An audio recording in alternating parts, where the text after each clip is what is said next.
HUT Bayangkara Kapolda Sumatera Selatan menyampaikan pesan kepada seluruh jajaran untuk memberikan pelayanan terbaik kepada masyarakat secara responsif, adaptif, dan kolaboratif bersama seluruh stakeholder demi menciptakan Provinsi Sumatera Selatan yang aman, damai, dan kondusif.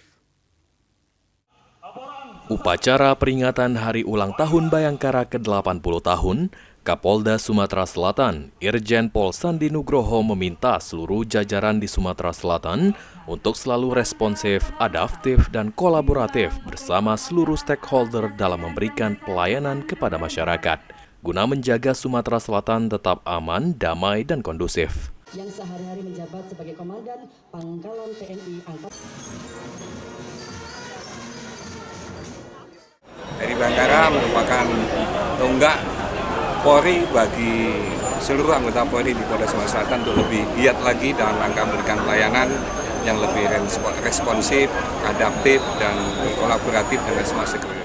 Sementara itu, Gubernur Sumatera Selatan Herman Deru berharap Polri dapat terus berkolaborasi dalam menjaga keamanan dan ketentraman masyarakat demi terwujudnya Sumsel Zero Konflik.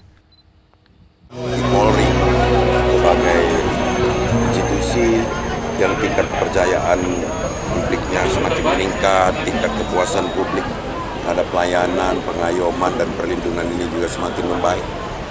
Kita di Sumatera Selatan tentu selalu akan mengkolaborasikan semua aspek yang bisa menjadikan ketentraman, keamanan, kenyamanan masyarakat. Selain itu, sebagai salah satu provinsi lumbung pangan nasional, Polri memiliki peran penting dalam mendukung produktivitas jagung di Sumatera Selatan.